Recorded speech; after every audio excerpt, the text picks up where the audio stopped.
Welcome to the Predictive Pulse Podcast. I'm Carlos Casas, CEO and Principal Analyst at Predictive Data Lab. We are your data science and media partner, and our team of experts are dedicated to providing strategic insights for data, research, and analysis.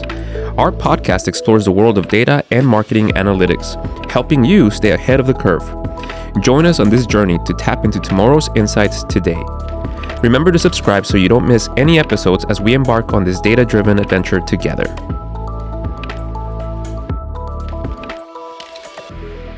Well, welcome, you guys. We're really excited to be covering our theme for today. New year, new strategy, right? And that's a question mark, right? As we kickstart a new fiscal year, should a DMO change their strategy? So we're going to be covering kind of three main points for today. The first one is, how can destinations effectively evaluate their previous fiscal year's performance to inform the strategic planning for the upcoming year? That'll be the first one. And then the second one are, what are some common pitfalls or challenges that we can encounter in this process? And then the last one is, what are some of the best practices for monitoring and measuring success of those strategic initiatives? So we look forward to our discussion. To get us started, we'll start with our first question, right? How can destinations effectively evaluate their previous fiscal year's performance to inform strategic planning for the upcoming year? With us today, we have Cody, our Director of Data Science. We have Angelie, Dhillon, our Director of Strategy, and of course, Oren Fanok, our Lead Analyst. So, Oren, how can destinations effectively evaluate their previous year's fiscal performance and ultimately to inform that strategic planning for the upcoming year? New fiscal years are really exciting. We love making new strategies. We love coming up with new initiatives. However, before we do any of the fun stuff, it is pivotal that we look at last year's data. No sound fiscal year or new fiscal year strategy can really be made without taking a look back at what worked and what didn't. So what we do typically is we'll start by looking at year over year KPIs. If you were in our last podcast, you'll hear us talk about KPIs quite a bit. Making sure that we hit those metrics, seeing what worked, what didn't, and then perhaps reevaluating. Then when it comes to actually informing what we're doing for that new fiscal year, then again, it's using that data that we've just compiled to make informed decisions before we set any new strategies. Right. I wanted to add something Go to for that. it. Specifically in evaluating last year's performance, seeing what worked and what didn't work. An important part of that in developing and understanding if you need to change your strategy or stick to your strategy is asking why. This worked. Why? Because I was able to properly target this audience using this tactic, or this didn't work because, the audience targeting here doesn't work, or maybe I think another something that we are commonly encountering is aligning. So with these marketing tactics, right? Some tactics are awareness tactics, consideration tactics, and like just inherent in the way that the consumer engages in those tactics and that media, but also acknowledging, what is the messaging of the actual marketing content? Is that aligned with awareness, or is it more aligned with conversion? And evaluating the performance based on and understanding where that tactic sits, considering also what the content is saying, I think is important to address, because that could explain some of the performance that you are seeing. Yeah. Interesting. So, Oren, you mentioned about looking at year-over-year performance, but there is a specific challenge that we often encounter when it comes to strategic planning, and that is fiscal year starts maybe October, right? But but you got to start planning sooner than that, right? That usually means June, July, August. So how do you look at year-over-year performance when you're literally in the middle or the thick of it as you're trying to plan? I think that goes back to what Dana just discussed. Yes, you may not have your full fiscal year at your disposal in terms of that year-over-year performance, but primarily you will be through at least 3/4 of the year, giving you that look-back window that will give you very insightful information and questions that need to be answered. Another thing maybe that you just called out is, it may not be perfect, but as Dana said, this is the time to ask questions. Ask questions that don't have clear answers. Ask questions that don't seem to make sense, but maybe you'll find a metric that does, regardless of the year look back. Another way to overcome that is with projections, and that we do with our clients a lot. So we're in the middle of the fiscal year planning, the year is not done yet, but we forecast how those numbers are going to look like for the rest of the year. Looking at year over year data also, I think something that is really important to keep in mind is don't wait until it's time to do the fiscal year planning to take a look at all that data. I think it's super important to constantly monitor that data and collect all of that information before you have to actually put the plan in place, because it can be very overwhelming. There's a lot of moving parts. And so when you wait until the last minute to put it all together, you'll drive yourself crazy, and your team is probably going to get crazy too. And you bring out a great point, Angie, because one of the main things is ideally by then, right? And you're talking about maybe towards that end of the year, you've been monitoring all along, and you know what is working, what's not working. You've optimized against that. You're obviously leading towards your KPIs. So when time comes to plan, you have pretty much everything you need, right? In terms from a year-over-year performance, but also actively what's working this year. So I think that's a great point.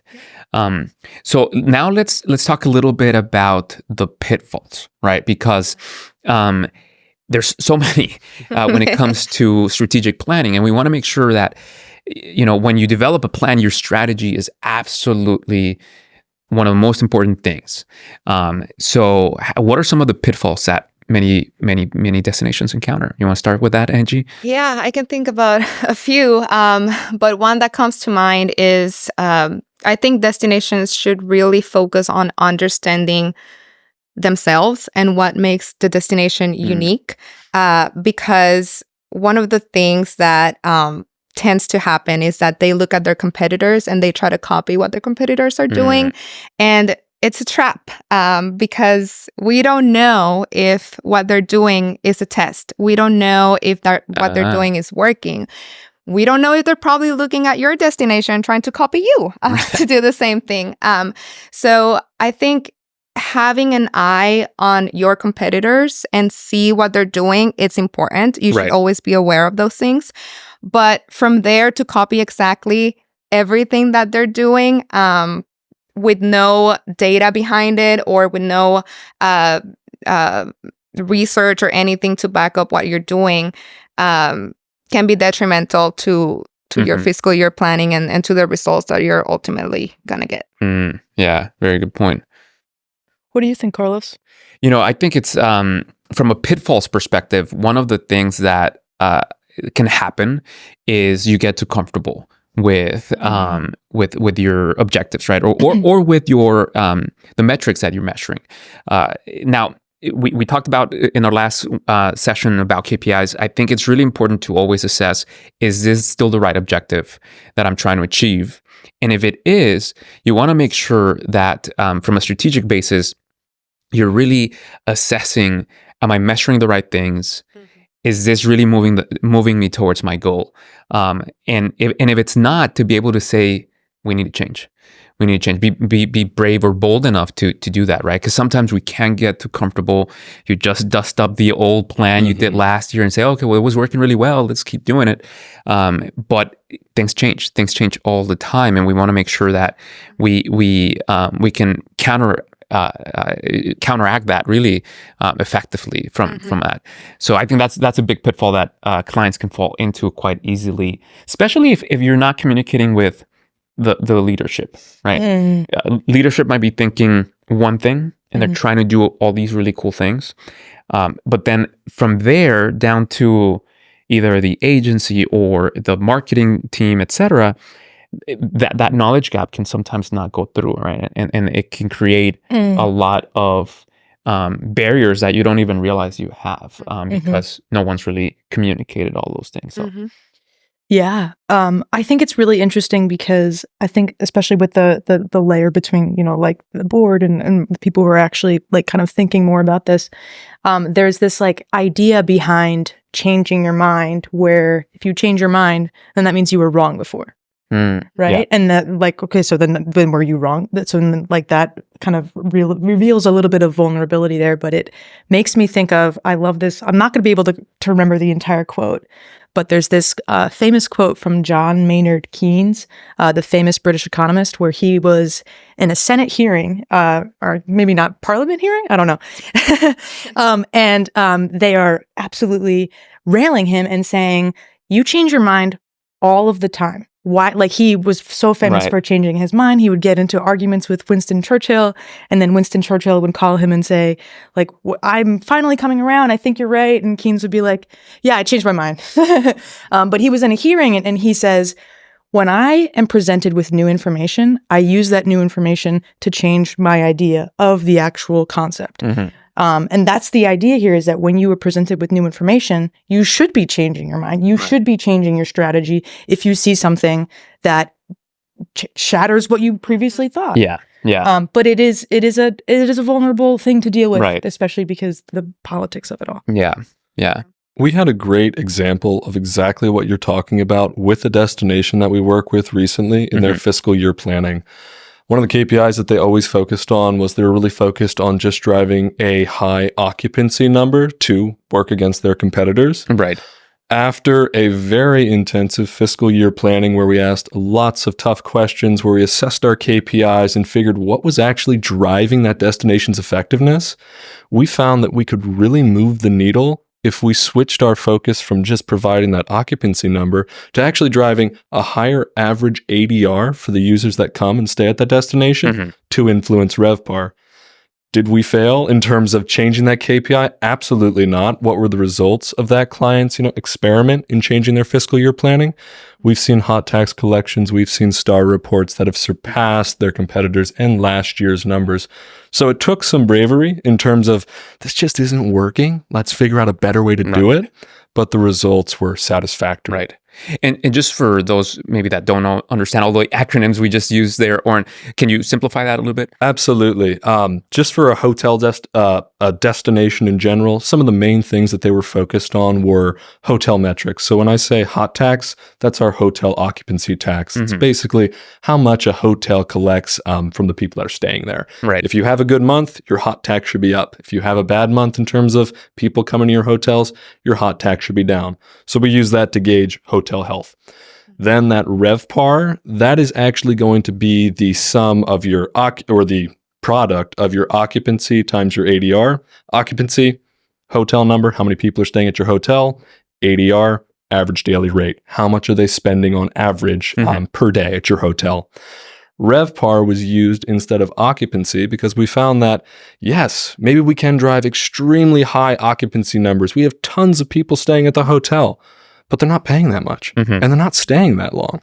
So what if we focus on people that have that high ADR number, so they're spending a lot to stay at my destination and are staying for a longer period of time, and that's where we found RevPAR was the sweet spot to focus on. Yeah, that's fascinating. From a pitfalls perspective too, I think there's a couple of things. Every year you want something kind of new. Right? A new this, new that. So balancing what's working, what's not working, what's new, what's old, I think is really important. Not just throwing everything out in the trash, right? We talk, make sure you're not simply doing the exact same thing, but you also don't want to completely throw everything in the trash and start again. I think it's important that you assess overall your objectives as a business or as a destination. What is important, and am I moving in that direction? Now let's talk a little bit about one of the really interesting pitfalls that we do often see, right? And this is something that sometimes happens due to leadership coming in, new leadership coming in, and having big aspirations for the destination and wanting to change that somewhat dramatically and also with a lot of merit, right? Some of those destinations need to have that. So that leadership coming in can be extremely effective, and it's a good thing for that destination. But the path that to envision their this aspiration that they want to achieve can sometimes be difficult, right? And it's not going to change. It's not going to be achieved right away. What do you guys recommend for that? I think maybe this is not an answer to this specific question, but it is tied to it. I think destination marketing organizations contribute significantly to the economic impact of that destination. Yeah. And because of that reason, they have a lot of eyes on them and what they're doing and where the money is going. And that includes, politics and elected officials and board members who are constantly asking questions in terms of what are your results? What are you doing? What's new? What are you improving? So with that, something that really helps in the work that we do with destinations is having that data to back up the decision-making process. Right. So whenever there's a budget change, whenever there's a specific marketing strategy that we're testing or something that we're doing, knowing the answer as to why we're doing things. Yeah. So we try to do our best to give the destination marketing organizations those tools to respond to those questions and be informed, because they're constantly being bombarded with, questions like, why are you doing this? And why are you not doing this other thing? So they're getting a lot of pressure, but it's hard from their standpoint to stay focused sometimes and just stay in their lane and be consistent because they're getting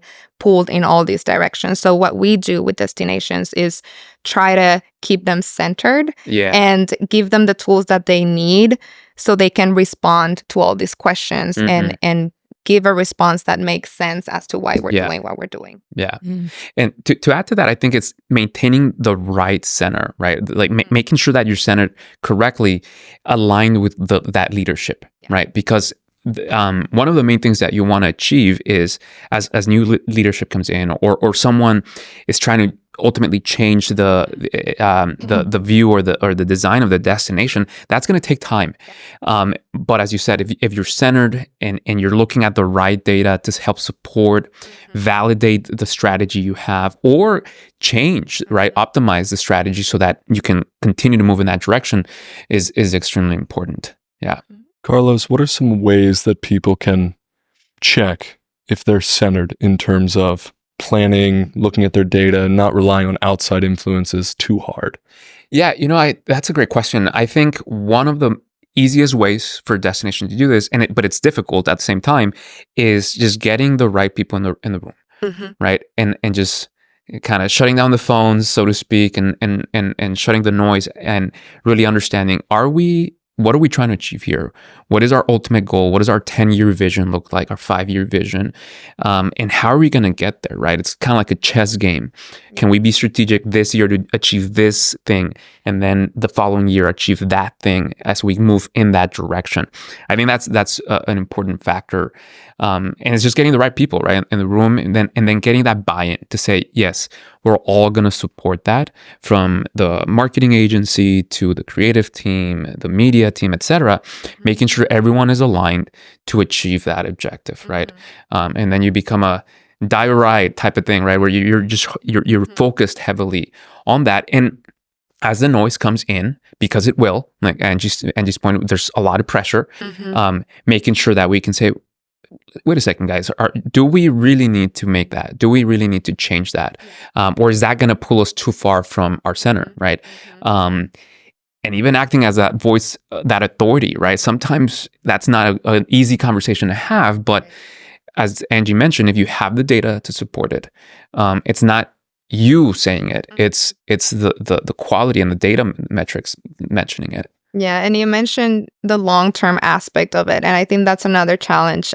Sometimes that happens when you're in this fiscal year planning phase, balancing out what is short-term versus long-term, and how do we stay focused and tie everything together so it works nicely. And also keep in mind that things are going to happen. There's going to be external factors also that are going to impact that plan. It's not going to be a linear strategy and everything is going to be a checkbox. You have to also be agile and know that there has to be contingency and there has to be flexibility for you to drop some things that may not work or add some other ones that may be a better idea depending on that time. Yeah. I think that's a a pitfall that can happen too is that at some points, for whatever reason, right, the destination marketing, the DMO doesn't always share everything with everyone, right? They kind of keep things a little bit close to their vest. And that might be because they're not happy with the performance of their marketing team or their agency, or, they don't trust, there's a lot of reasons why they might not do it, but that can have a detrimental effect on getting that alignment, right? Even if you're not always necessarily happy with your agency or your partners, whoever you're using, you want to make sure that they understand the assignment, because ultimately you need to achieve that, right? As a goal. So, anyway, so let's keep moving. It's a great discussion, you guys. So, let's touch on our third question. We talked about ultimately some of the best practices, right, for our planning. So, Dana, do you have any thoughts on some of the best practices we can use? Yeah. So best practices for monitoring and measuring the success of our strategic initiatives kind of throughout the year. A little bit of a call out to our previous episode, but it is making sure that you are defining your KPIs the right way. Yeah.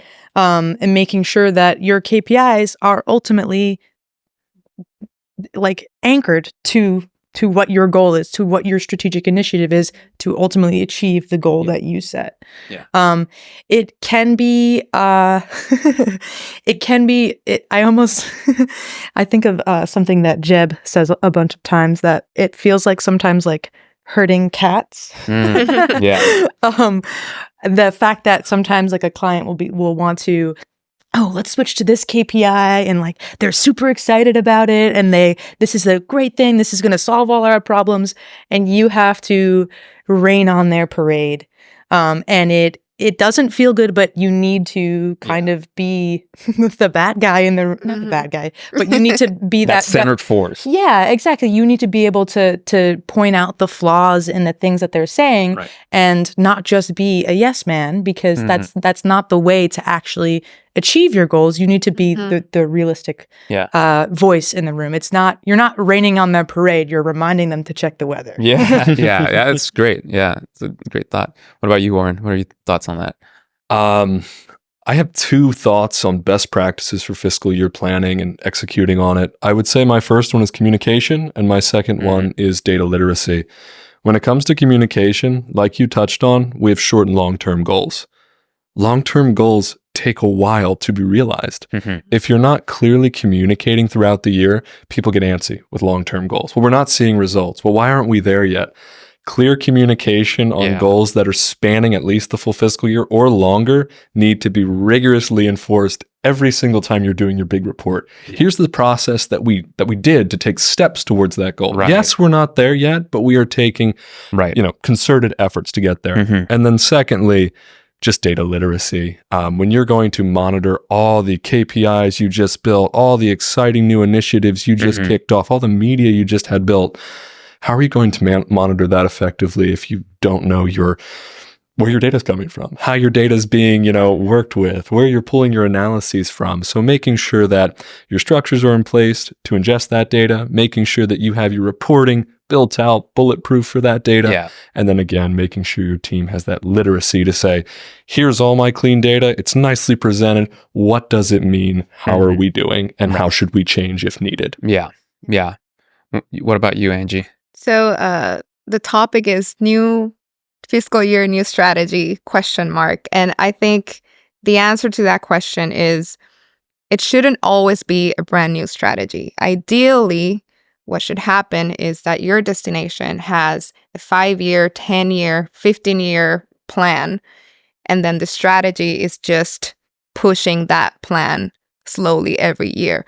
So I don't think you should scratch everything you've done the previous year. I don't think that's the best thing to do, but it should be a process where you're just evaluating and then tweaking a little bit here and there, so you can continue to push that big picture plan. So just if you're a destination and you're thinking about scratching everything that you've done the previous year, I would say resist the urge to do that and just focus on, building a longer term plan and then build that strategy to just kind of push that to where it needs to be. Yeah, it's beautiful. Yeah. I would add that one of the main things we want to do is also hold your team to a high standard, right? Mm. You don't ever want to get to a point where you're too relaxed. You're not, yes, you have all the wonderful metrics and you have all that data, but you're not rigorously rigorously looking at it, right? You have to keep that up. And that's something that I think it takes time, takes a lot of effort, and it's just really kind of painstaking to do that. But I think it's really, really important. So as we're concluding this episode, what about, let's do a little bit of a final thoughts, share on that. So we'll start with you, Angie. Any final thoughts on? I thought those were my final thoughts. Yeah, I don't think I have anything else to add. I honestly thought those were. What about you, Oren? Just reiterating what we've talked about all discussion today, making sure you're asking those tough questions, making sure you're setting yourself up to monitor all the new strategies or lack of new strategies that you're implementing, and then making sure that, again, you are really asking those tough questions and making sure it's making sense. Awesome. Dana? Yeah, I mean, again, reiterating, but I think ultimately it's funny because I feel like we've all said to some degree, you definitely want to change what you're doing, but also sometimes you don't want to change too much, especially if you're going to change every year. But ultimately, whether you change something or change everything or don't change anything or change very few things, the ultimate thing is that you want to be able to explain that thoroughly. Okay, we're keeping primarily the same strategy as last year because we had to find it the right way. And we're seeing that that's the right strategy. We see that it's working. Or if we want to change that, then, okay, what's the new piece of information that you're using to change that? Is it just because there's new buzzy technology that, you want to be able to anchor it to some fact that you're seeing, whether you keep it the same or change it. Yeah. And I would add to that, just aligned with that leadership and that thought and your 5-year, 10-year plan. So yeah. Well, awesome, you guys. I really appreciate you guys being here today again, and we thank you for your time. Thank you. Thank you, Carlos. If you enjoyed this episode and would like to stay updated on future episodes, be sure to subscribe to the Predictive Pulse Podcast. Whether you're a data enthusiast, marketer, or business leader, our aim is to provide you with the latest media and analytics trends to help you tap into tomorrow's insights today. Don't forget to follow us on your favorite podcast platform. And if you have any questions, comments, or suggestions for future topics, feel free to reach out. We value your feedback and are always eager to hear from our listeners. Thank you again for joining us on this data-driven journey. And until next time, stay ahead of the curve with the Predictive Pulse Podcast.